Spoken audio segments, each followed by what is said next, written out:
Friends, இப்போ வாங்க நம்ம புரோட்டா சால்னா செஞ்சுக்கலாம். அதுக்கு என்னென்ன தேவைன்னு பார்த்துக்கலாம். கருவேப்பிலை, மிளகாய், புதினா, கொத்தமல்லி, தக்காளி, வெங்காயம், இஞ்சி பூண்டு பேஸ்ட், அப்புறம் கடலை மாவை தண்ணியில் கலந்து வச்சுருக்கோம். இந்த மாதிரி கன்சிஸ்டன்சிக்கு எடுத்துகிட்டு வந்துக்கோங்க. கடலை மாவை, பிரியாணி லீவ்ஸ், பட்டை, லவங்கம், ஏலக்காய், சோம்பு. நம்மளுக்கு தேவையான பவுடர்ஸில் கொத்தமல்லி தூள், கறி மசாலா தூள், மஞ்சள் தூள், மிளகாய் தூள். இங்கே நம்ம தேங்காய், கசகசா, கேஷ்யூ போட்டு பேஸ்ட் பண்ணணும். எண்ணெய் சூடாயிருச்சு. நம்மளோட கரம் மசாலா இன்க்ரீடியன்ட்ஸ் எல்லாத்தையும் போட்டுருங்க.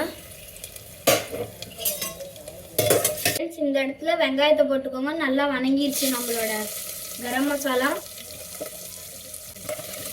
இஞ்சி பூண்டு பேஸ்ட் போட்டுக்கலாம்.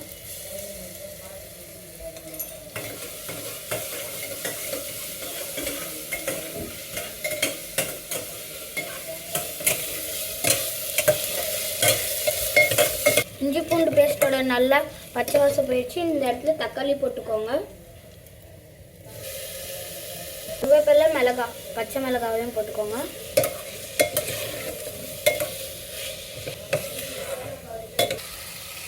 உப்பு போட்டுக்கோங்க.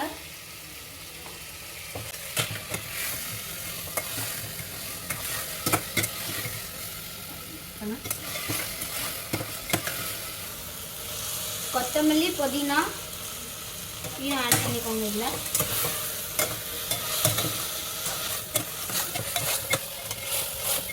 நம்மளோட மசாலாஸ் எல்லாம் போட்டுக்கலாம்.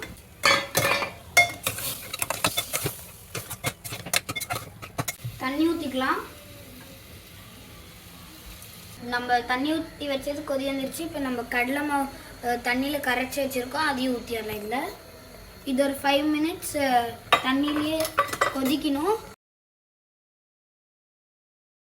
நம்ம அரைச்சி வச்ச விழுது இல்லை தேங்காய், முந்திரி, கசகசாவை நம்மளோட இந்த குருமா குழம்புலையும் ஆட் பண்ணிக்கலாம்.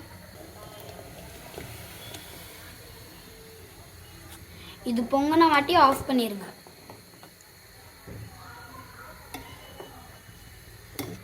இதாங்க இப்போ டேஸ்ட் பார்த்துட்டு என்ன வேணுமோ அதை போட்டுக்கலாம்.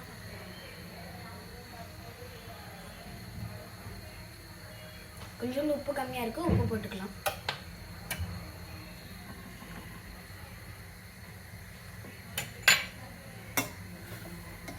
இப்போ குழம்பு பொங்கிருச்சு பாருங்க. இப்போ கொத்தமல்லியை வச்சு கார்னிஷ் பண்ணி அடுப்பு ஆஃப் பண்ணிடுங்க.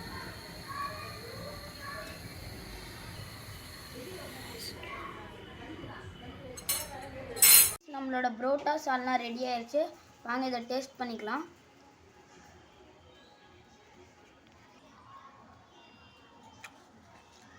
ரொம்ப சூப்பராக இருக்குது. இந்த வீடியோக்கு லைக் பண்ணுங்கள், ஷேர் பண்ணுங்கள், சப்ஸ்கிரைப் பண்ணுங்கள்.